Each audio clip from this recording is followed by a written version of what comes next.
Well, welcome to the station of decapitation without your head. I'm Nasty Neal, and I'm joined by Ksusha Genenfeld, cinematographer on A Wounded Fawn, which is out right now on Shudder. It's very cool to have you here.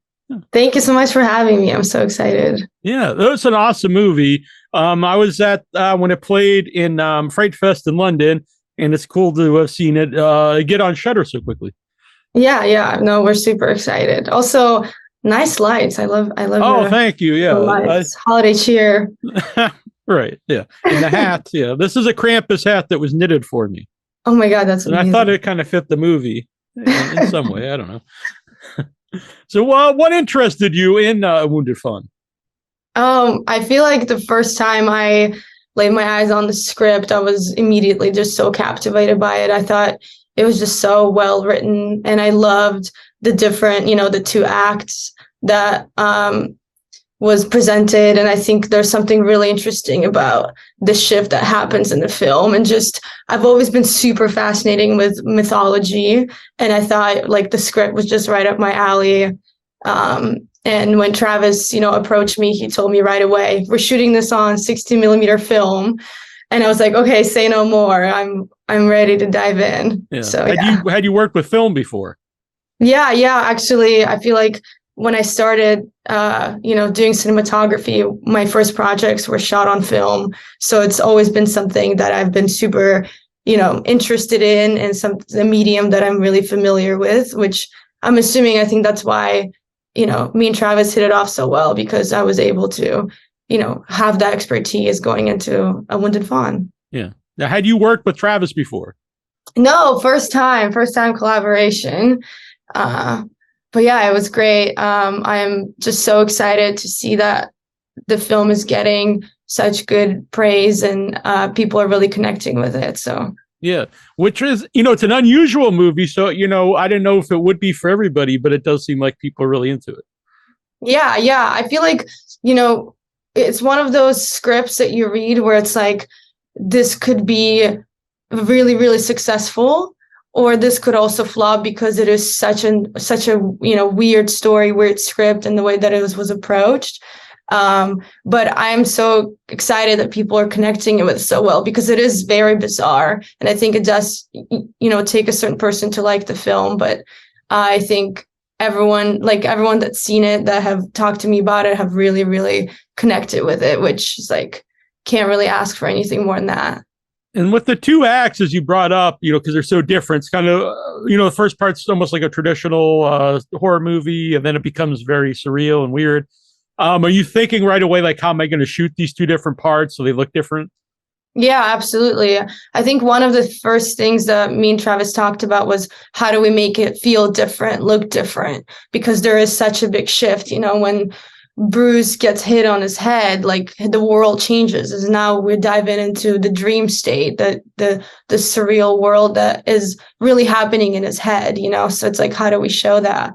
So, there's in the film, there's a huge color shift. There's a big lighting shift that happens, because what it is you go into this house and it's very warm, beautifully lit, very inviting. And then once, shit goes down, it all kind of flips, and then the whole lighting became way more dramatic, way more, we really worked with bluer tones more so to kind of emphasize that, we are in danger. We're in this world that is not, it's supposed to be a bit disorienting and weird. And so yeah, and that's something we talked about. And there's something about framing that we discussed, as well as actual movement.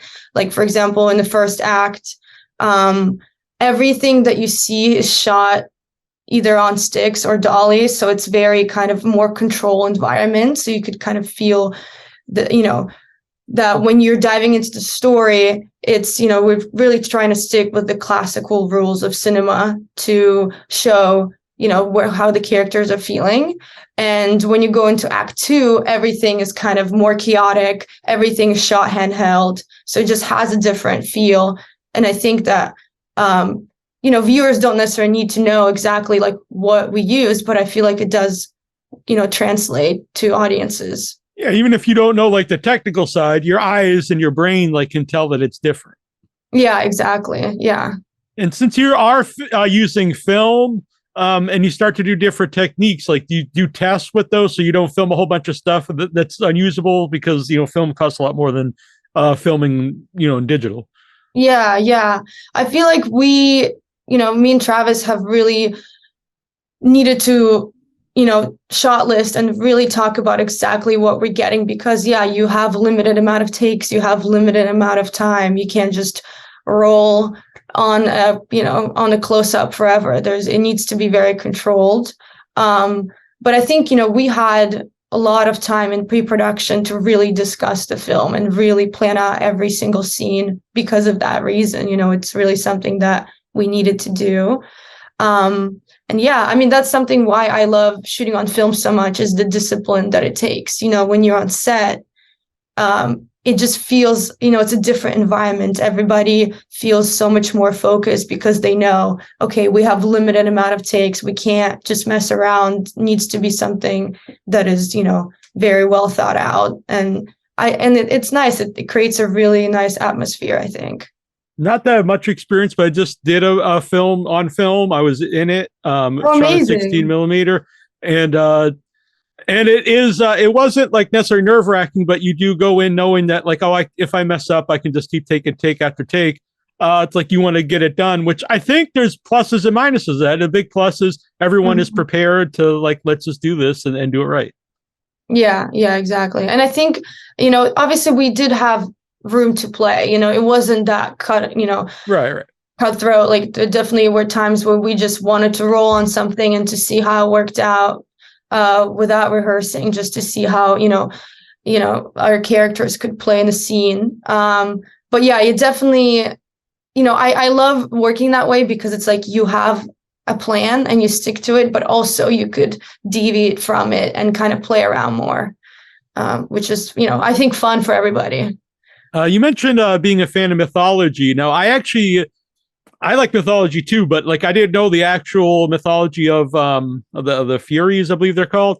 So the Yeah. movie actually made me go and look things up, which doesn't happen very often when watching a Yeah. movie. So were you aware of that actual mythology that's presented in the movie beforehand? No, actually, I wasn't. So that's something the same because I've kind of grown up really like reading mythology books and, being really interested in it. But when I saw the script, I was like, I don't know who these are. And I was like, shit, maybe I definitely have to look it up. Yeah. So definitely was the same reaction. But I thought, oh, this is really interesting. Like, I love the whole aspect of, like the women try and go back, trying to come get back at the man, trying to, kind of, for all the sins that this man has committed. So I thought that was a cool little aspect of it. Yeah. And how about shooting the opening scene, the auction? Because we haven't gotten into the weird world yet, but it definitely has a weird feel to it, and it really, sets the stage for the movie, and it gives you a lot of explanation as to what it's going to happen later on. Which is, Yeah. I went back and rewatched the beginning after watching the whole movie because it was interesting to rewatch that and see exactly what they're talking about. Yeah. Yeah. I mean, that was honestly one of the most fun scenes to shoot for me because there's so many different characters and so many things that are going on. But yeah, we really try to stay with a very, clinical, surgical, very simple look, but slightly elevated. And something that we really wanted to use was close-ups to build that tension. So I thought it was really interesting. And this was all Travis when we were talking about it. He's like, I really want to shoot the statue super close so that when people see the film for the first time, they think the statue is, 6 feet tall. And then you zoom out and you see that the statues, I don't know, like 10. Yeah, I was when I watched it originally, I did think, oh wow, it's this giant statue, and then you realize it is something you could put on your mantle or something. Yeah, yeah. And there's something really fun to play with that. And I think when you shoot so many close-ups, you have that really interesting pacing. You can really play around in the edit. But yeah, and I think, it's a very informational scene. Like there's so much stuff is given to you at once, which, is really fun. And I think that was why we really wanted to focus on the statue for the beginning so people could really get into the film. And, Val did such an incredible job, our composer, with the score. And it really I feel like that scene just really sucks you into the film.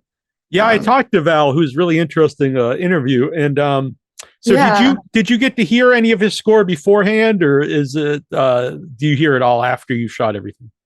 Yeah, I think I'm pretty sure he was brought on after the film, or I think he was, in talks in the middle of it. So unfortunately I didn't get to hear the score, but I know that Travis used some of his scoring as inspiration, or some of his like older music. So I got to hear a little bit of it, just for inspiration and tonality. But I didn't really get to feel, to hear the full thing till we were pretty much done with the film. But I think he has done such an incredible job, and that our movie is so much better because of Val. He mentioned using like certain sounds when you see red in the movie, because a lot of use of red in the movie. How about when you're shooting it, because you don't want to be too obvious, I guess, and like zoom in on the red door, but when you're shooting stuff to make sure you see the red, is there anything like you do specifically? I mean, we've been doing a lot of we were doing some lighting that was emphasizing the red, and a lot of it was done in post, in the grade. We had an amazing colorist, Alistair Arnold, who really elevated our film as well, where we really pushed for a bold, colorful, color contrast look. And that was something that, me, Travis, and Alistair were all in the room, figuring out exactly what the colors needed to look like. And we really pushed for that, really bold, deep red in everything. Yeah, the blood really works because it's so unusual for a movie for that really bright, bold red.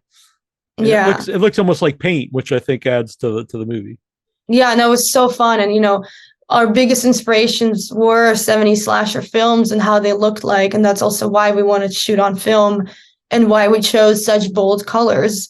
And that's why the blood needed to be that color red, because I feel like you don't really get to see that as much anymore. So we wanted to have that there as an homage to those films. Did you get to see the movie with an audience? Yes. We the first time I saw the movie was an audience was at Tribeca, and that was just the most amazing experience. Just hearing the crowd react to moments that you maybe thought, that's actually funny. I didn't see it this way. It's really fun to see how others, take the film. And then I got to see it at Fantastic Fest as well, that was an amazing screening. It was really great. Yeah. So Wounded Fawn, streaming on Shudder. I think it's great. It's one of the best movies of the year. It's awesome to be able to see it in the theater when you can, but that's not always the way everybody can see it, but it looks cool on Shudder too. Yeah, thank you. Yeah. Thank you for doing this. Thank you so much.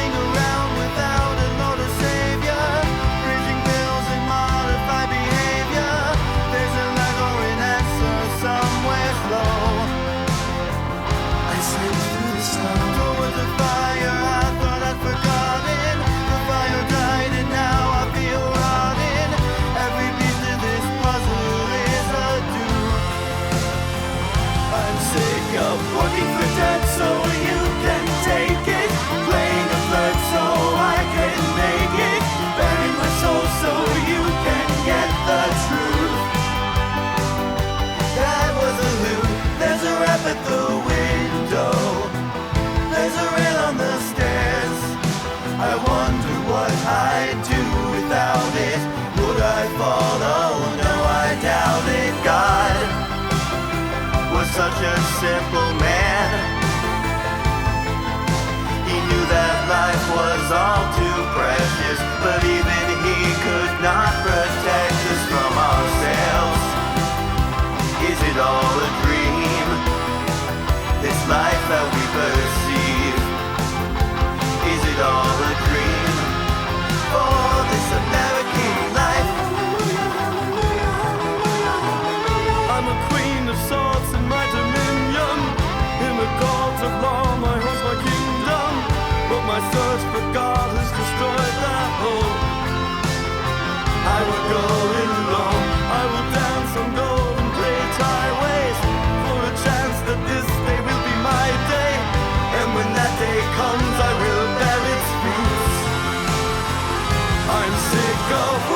dead, so